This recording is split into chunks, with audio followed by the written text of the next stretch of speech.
The VA is actively reaching out to help homeless veterans find a place to live, and the hard work is starting to pay off. The VA Central Iowa healthcare system permanently housed 167 veterans last year, exceeding its goal. But the work is far from done. Here to tell us about all of their efforts and hard work is Jennifer Miner, the VA Homeless Program Supervisor, as well as Angie Cheney with Homeless Outreach. Thank you both for being here. Thank you both for the hard work that you're doing, because it is seriously making a difference when we're talking about 167 veterans who now are off the streets or have a roof over their heads. Yeah, absolutely. Well, thank you for having us. Bottom line is that the words homeless and veteran shouldn't exist together. And the VA has made a commitment to ending homelessness among veterans. It's really our nation's duty to ensure that every veteran has a place to call home.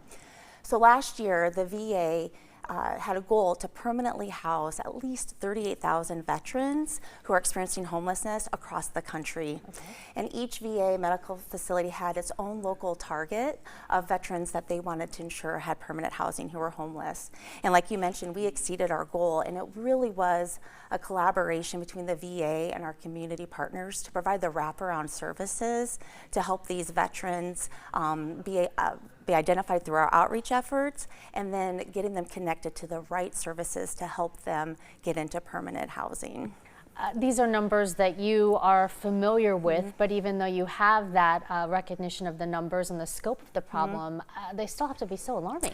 Well, the numbers of veterans who are experiencing homelessness has dramatically decreased over the years, and Polk County has seen a significant decrease. For example, there's an annual count that's done across the country on a single night of January each year, where individuals experiencing homelessness are counted. And in 2018 in Polk County, there were 92 homeless veterans identified on that night.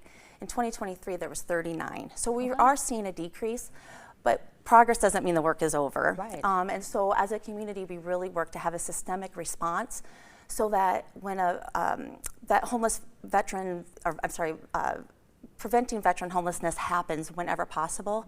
And then when it does happen, it's rare, brief, and non-reoccurring. And one of the ways that we do this is through what's called a housing first approach. And I can let Angie talk more about that. Because Angie, you kind of tell me your role. Jennifer was saying you're the boots on the ground. Myself and several other people on our team are the folks that go out and meet with the veterans in the community. So the approach that we use is an evidence-based practice called Housing First. And the goal is to engage them in services. Not all of them are housing ready, or they don't need to be housing ready.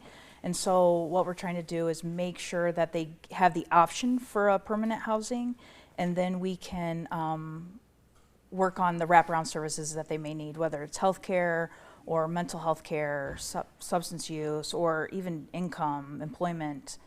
There's so many different factors that go into just anybody experiencing homelessness. You bring up some of the challenges that you're facing with, you want to help, you go in with that mindset, but sometimes it's a tough sell.